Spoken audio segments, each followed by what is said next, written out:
भैया रो अगर आपको पता हो तो एक मामला अब बहुत दिन से चर्चाओं में है। चैन सिंह भैया एक अपराधी है। तो भैया रो आदतन अपराधी है। आपको पता हुई है जैसी नगर में एक रेप कांड में फंसे थे। तो भैया रो में एक पत्रकार है गजेंद्र भाई साहब गजेंद्र ठाकुर जी, क्योंकि भैया रो ये मामला को लगातार उठा रहे हैं। और जहाँ बात सही भी है कि भैया रो इतना बड़ा अपराधी लेकिन अभी तक पकड़ नहीं गया हुआ है। इसको लेके एक पोस्टर जारी करो तो गजेंद्र भैया ने तो को लेके भैया रो कछु जैसी नगर के आदमों की भावनाओं को आहत पहुंचो है। तो भैया रो पे के FIR दर्ज भई है। तो भैया रो पत्रकार संगठन आओ है ज्ञापन दे भाई पूरे पत्रकार संगठन पूरे पत्रकार आए हैं। तो हमारे संगे दादा खड़े हैं प्रदीप दादा जी।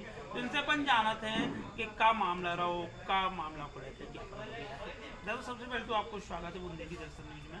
धन्यवाद। दादा बता हमारे दर्शकों को का मामला रहो का मामला को जैसे कि आपके चैनल के माध्यम से हम बताना चाहेंगे, चैन सिंह एक रेपिस्ट है, रेप का आरोपी है और लंबे समय से फरार है। पुलिस इस मामले में गिरफ्तार है। लगातार लापरवाही पुलिस की देखने को मिली है और पुलिस के ऊपर इस बात को लेकर नाकामयाबी को लेकर कई बार सवाल उठे हैं। और इस मुद्दे पर लगातार पत्रकार लोग लिख रहे हैं। हम सभी पत्रकार साथियों ने इस मामले में लंबा चौड़ा जो है पुलिस को जगाने का प्रयास किया, लेकिन पुलिस नहीं जागी।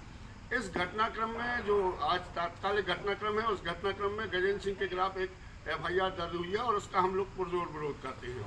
जिस तरीके का FIR थाना जयसीनगर के द्वारा की गई है, निश्चित तौर पर पत्रकारों को प्रताड़ित करने की भावना है। और इस मामले को लेकर हम लोग जो है आक्रोश भी हम लोगों के बीच में, और हम लोग इस मामले को लेकर किसी भी स्तर पर संघर्ष करने के लिए तैयार हैं। ये लड़ाई न केवल सागर जिले में रहेगी बल्कि मध्य प्रदेश स्तर पर भी जाएगी। पत्रकार कल्याण महासंघ इस मामले को लेकर पूरी संजीता से पुलिस प्रशासन के सामने जाएगा। अगर आवश्यकता पड़ी तो DG मध्य प्रदेश शासन के सामने भी जाकर हम अपनी बात रखेंगे कि अगर इस तरीके की FIR हम लोगों के खिलाफ होती है तो हम लोगों को पत्रकारिता करना दूभर होगा।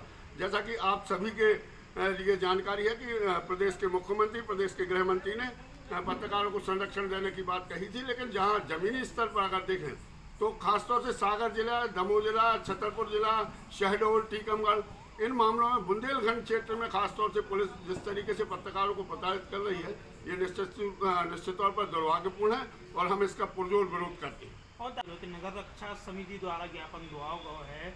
और अगर एक तरफ देखो जाए तो मुख्यमंत्री और गृह मंत्री एक मतलब अपील करा था कि पत्रकारों को कोई ठेस न पहुंचे, कहीं दिक्कत हो रही तो हम आप औरों को सहायता करें, लेकिन कोरी दिखाई दे रही है। उनकी जो घोषणा है मतलब कोरी दिखाई दे रही है। क्योंकि एक पत्रकार पे अगर FIR बिना सोचे समझे दर्ज करी जाए तो उनकी घोषणा कोरी दिखाई दे रही थी के बारे में हम तो यही कहेंगे कि पत्रकारों के साथ प्रताड़ना जहाँ जहाँ भी होगी, सड़कों पर उतरकर आंदोलन होगा। आपने देखा है चक्रेश जैन के मामले में हम लोगों ने 1 सप्ताह तक लगातार जो है अनशन किया लगातार। जब तक हमारे पत्रकार साथी को न्याय नहीं मिला तब तक हम लोगों ने लड़ाई लड़ी और इस मामले में भी अंतिम सांस तक लड़ाई लड़ी जाएगी। पत्रकार कल्याण महासंघ इस मामले को लेकर प्रदेश स्तर पर ज्ञापन देगा और प्रदेश स्तर पर इस घटनाक्रम पर लड़ाई लड़ेगा। राम राम भैया रो एक मामला ले आए हैं हम, जहाँ पे भैया रो जैसी नगर को एक कुख्यात अपराधी भैया रो इनामी अपराधी जो उन पर भैया रो इनाम है 30,000 को इनाम रखो हुए है।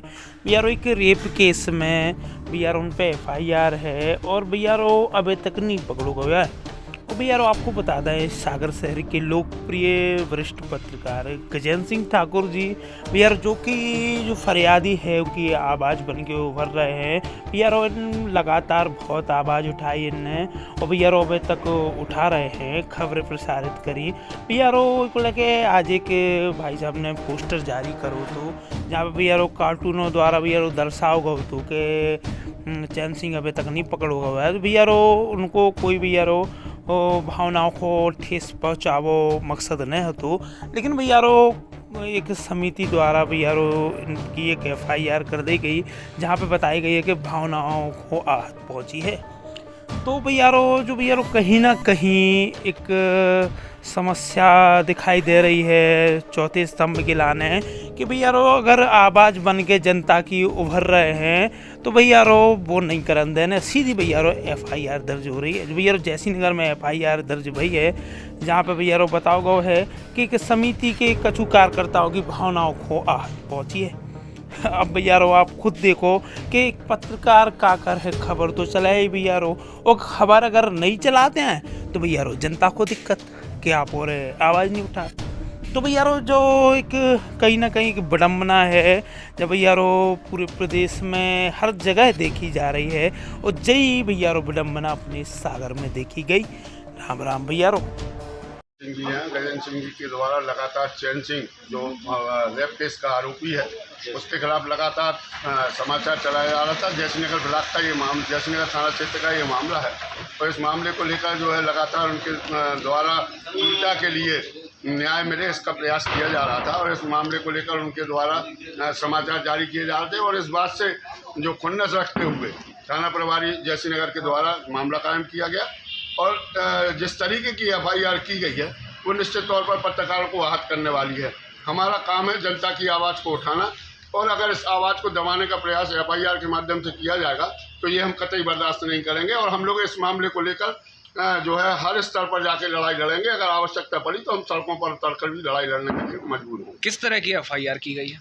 ये एक कार्टून उनके द्वारा जारी किया गया था फरार आरोपी को लेकर, और इस मामले को लेकर FIR दर्ज होने की सूचना जैसे ही मिलती है और इस मामले में थाना प्रभारी से बात की गई, तो थाना प्रभारी के द्वारा जिस तरीके से जवाब दिया गया वो निसंदेह पत्रकारिता के खिलाफ है, और पत्रकारिता को अगर इस तरीके से प्रताड़ित और आहत किया जाएगा तो हम लोगों के लिए लड़ने के लिए मजबूर होना पड़ेगा। इसी संबंध में आज अतिरिक्त पुलिस अधीक्षक विक्रम सिंह जी कुशवाहा के लिए हम लोगों ने ज्ञापन सौंपा है, और उनसे न्याय की मांग भी की है कि इस FIR को तत्काल निरस्त किया जाए, अन्यथा की स्थिति में हम लोग जो है आंदोलन की राह पर। किन लोगों ने FIR दर्ज की है, कोई योजना रक्षा समिति के माध्यम से कराया है। पुलिस जो नगर रक्षा समिति का गठन किया है उसके माध्यम से ये FIR की है। किसी धार्मिक संगठन के द्वारा ये FIR नहीं की गई है, और न ही कोई व्यक्तिगत लोगों ने किया। स्वतंत्र व्यक्ति अगर कोई होता तो आज समझ में आती है, इस स्थिति में आज समझ में नहीं आती। पत्रकारों के ऊपर इस तरह के मामले आए दिन देखने को मिलते हैं, जहां भी निष्पक्ष निडर पत्रकारों पर इस तरह की झूठे मामले फंसाने की